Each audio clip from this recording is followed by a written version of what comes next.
Boulder's top stories this week. The city explores ways to support local business retention, a unique fire engine parks itself in Boulder, and things cool off downtown as the ice rink opens for skaters. Hi, I'm Natalie Wood. Boulder is one of the top cities in America in which to successfully start a business. But what happens when those businesses continue to grow in our mid-sized town? Oftentimes, it is difficult for entrepreneurs to find office spaces large enough to fit their expanding companies. The City of Boulder is focused on finding ways to maintain business expansion and retention, so much so that the city created an Economic Vitality Program in 2003. One focus of the program is the nurturing and enhancement of the entrepreneurial spirit in our community. The Economic Vitality team works with other city divisions to deliver services and provide resources to Boulder businesses. Economic Vitality Coordinator Liz Hansen talks about the importance of working to promote economic vitality in the city of Boulder. Boulder has this amazing mix, sort of an entrepreneurial soup of startups in Boulder in all different areas, all different industries, and a couple of things play into that. One, we have a great quality of life. People actually want to move and live here, and that helps attract educated workers. We also have the University of Colorado, which is a constant stream of educated workers into our area. Then you have 14 federal labs. Put that together with companies in bioscience and high tech and natural foods and outdoor industry, and we have a really interesting combination of people networking, mentoring, and what we hear from the businesses in our community is it's nothing like anything they've experienced in other communities. And that's why they want to grow their business here and why they came here to do business. One thing we've recommended to council is to do an economic sustainability study to take a look at this issue and better understand how our industrial and commercial areas can better serve the needs of these primary employers. That's what we discussed with the council at the November 29th study session, and they felt comfortable with us moving forward with that study, and they'll be looking at it further, and we're currently scoping out what the study would involve. Council will prioritize this study at a retreat in January as part of the city's 2012 work program. Hansen says the community can support economic vitality in Boulder by shopping locally this holiday season. Along with supporting local businesses, you'll also be supporting Boulder services and programs.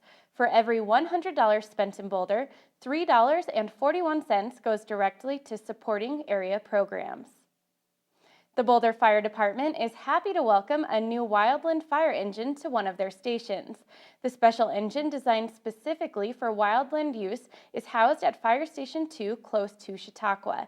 I stopped by the station to find out why it's necessary to have an engine like this in a town that sits at the foot of the mountains.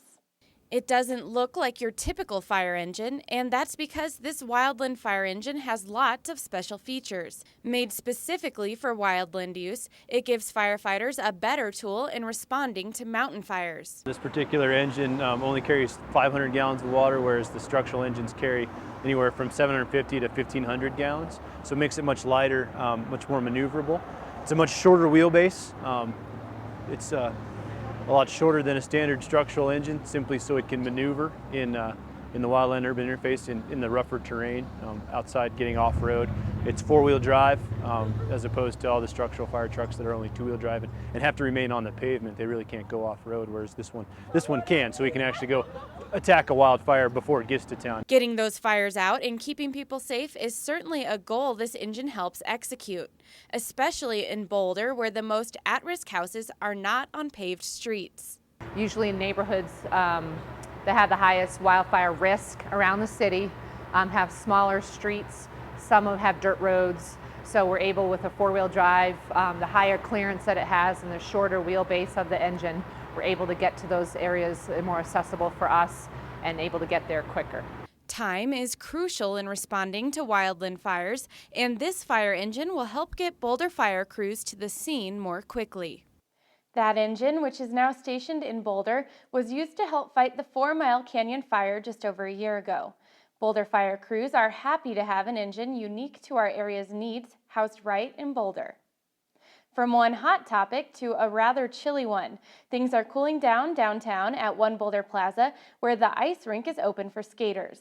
The popular outdoor rink opened up last week, and it's drawing in all different types of Boulder ice skaters, from students dropping by after school to parents and grandparents brushing up on their skating skills with young ones. The ice rink is a great place to get into the winter spirit. We'll have kids running up from down the block, and they come in, wait for their parents because they're so far ahead.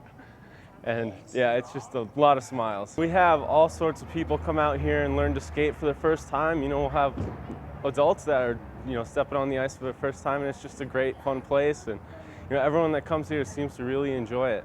We're pretty much packed from open till close. Last weekend, we had people waiting before we opened, and then we had to kick them off at the end of the night when we closed because it was so busy. It just kind of gets everyone into, I guess, the winter holiday mindset. The ice rink on 13th Street is open from November to February. Check out their website for details on times and events. If you're planning on going to the ice rink this Saturday night, it will be hard to miss the Lights of December parade.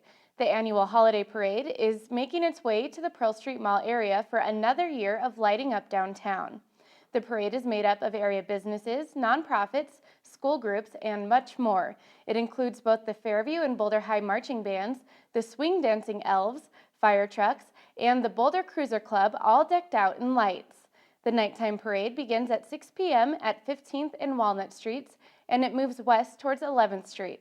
The parade is a great family and community event to kick off the holiday season. That's all the time we have for this week. You can connect with Inside Boulder News on Facebook by submitting news tips and questions. Just search for City of Boulder Channel 8. I'm Natalie Wood. Stick around for more Inside Boulder next.